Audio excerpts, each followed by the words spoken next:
this week's episode of the Effects Loop. I got kind of a, maybe, I don't know if it's going to be shorter, but it's going to be a more to the point kind of episode this week because I ran into a situation this week and I thought it would be an interesting thing to talk about because it's kind of a teachable lesson, okay? I've had this guitar for a little while now. This is a Squier Classic Vibe 60s Stratocaster, okay? And I really like this guitar, okay? I haven't changed anything. Actually, well, no, that's not true. I bought new tuners, but I'm not sure that I even really needed them. I found them on eBay. Basically, what they were is they were the exact same tuners that were on here. I just bought, because some of them were kind of weird. They had a lot of play in them. These still kind of have it, but so I don't know. Something about these vintage tuners, they tend to have a lot of slop in them, I guess is what they call them. But regardless, I've been kind of struggling with this, okay? And I think there was a little bit of issues with the nut as well. Like it was just kind of, it wasn't cut very cleanly because I was having issues with weird pinging sounds when I was actually tuning down or tuning up. For whatever reason, this particular guitar, the way it's made, you gotta have just the right amount of wraps around the pegs for the string, or it gives you issues. Like the strings get kind of bound up, and I don't know. I don't really even understand what's going on with some of this, but I was having a very interesting issue. Everything seemed fine until I changed the strings. I've got 9s on here, Ernie Ball 9s, okay? And when I put the strings on, all of a sudden, I could not intonate the low E string. It was just impossible. I couldn't intonate it. It wouldn't intonate. And everything would be fine on the higher frets, no problem. And even the low strings right after the nut were fine.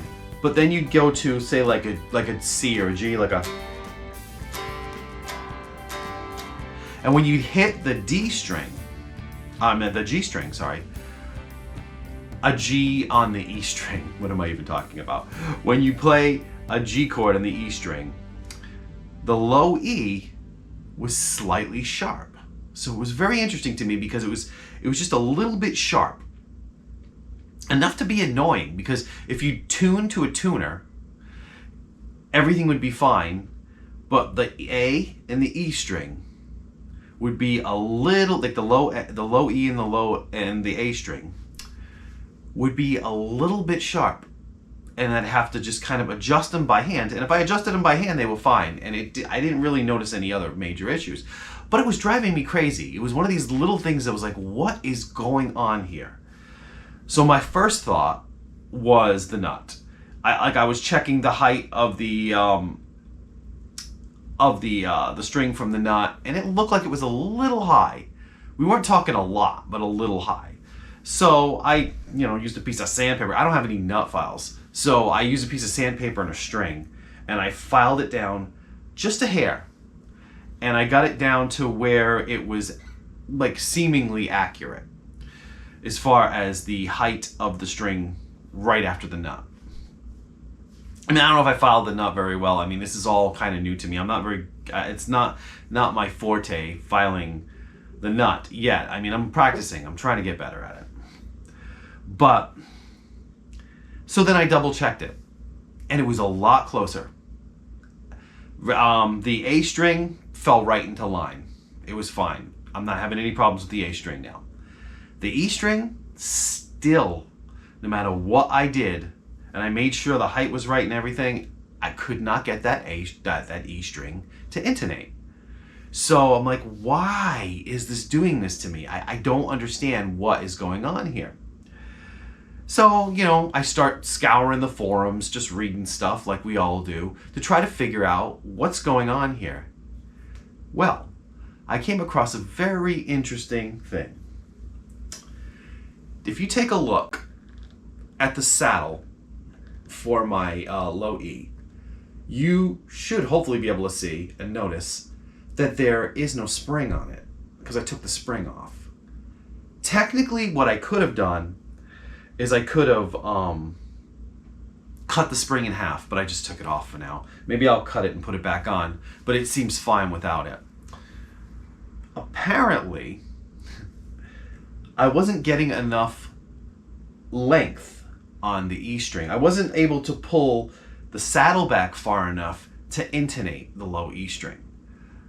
Because I would get it like really close and then it wouldn't be right no matter what I did. And I could only go so far with that spring there. So by taking the spring out, I was able to pull it back considerably further. And literally I pulled it back further and first shot, I got it. It's fine now.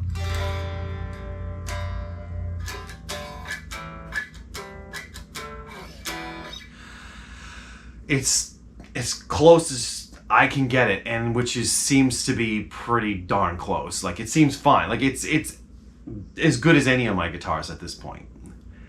But I was like, wow, there's an interesting trick.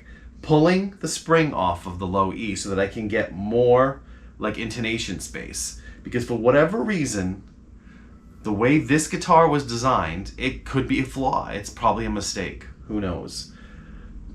I couldn't get enough length to pull back the saddle to intonate the low E string. But now that I actually figured that trick out, you know, and I raised my low E string up just a tad and pulled it back, and it seems to be fine. So that's interesting. So if you're having issues with the Strat, if you've ever had issues with the Strat, intonating the low E, which apparently it's a thing, and there's people out there struggling with this, and they've had issues with this for years.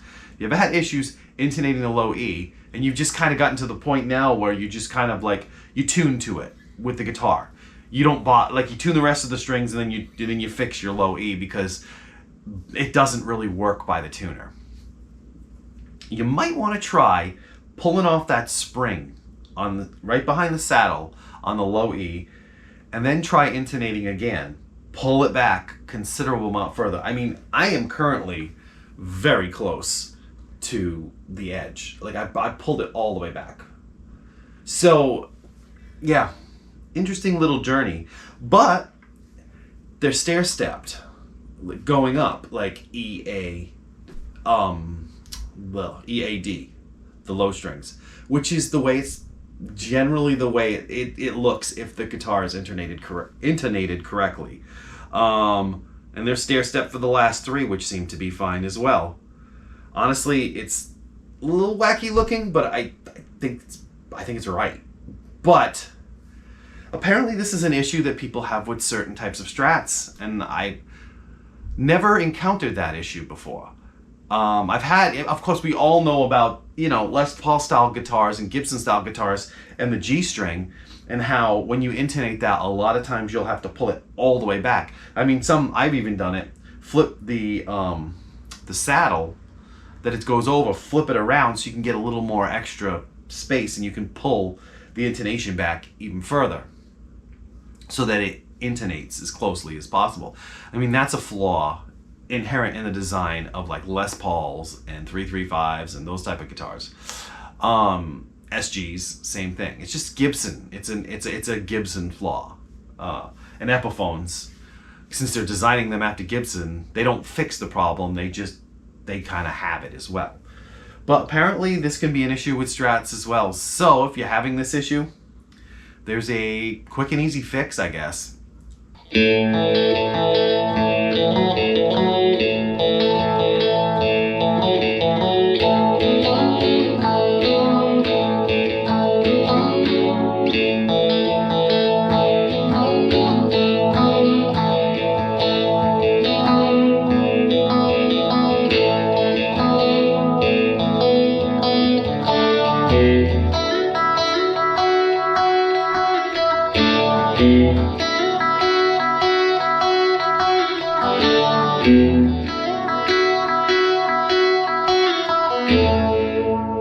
I'm Jay Byrne. This has been the Effects Loop.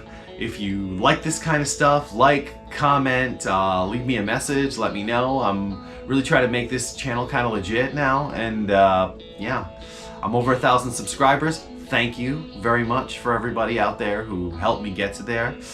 and there's a lot more material to come, and hopefully, yeah, we'll have to see. Next week might be an SFX loop video. I think next week is my week for the SFX loop. I was gonna be this week, but I think I'm just gonna push it over and I'm gonna do one next week. But yeah, so if you like it, like, comment, subscribe, and I'll see you next time. I hope you enjoyed. Take care.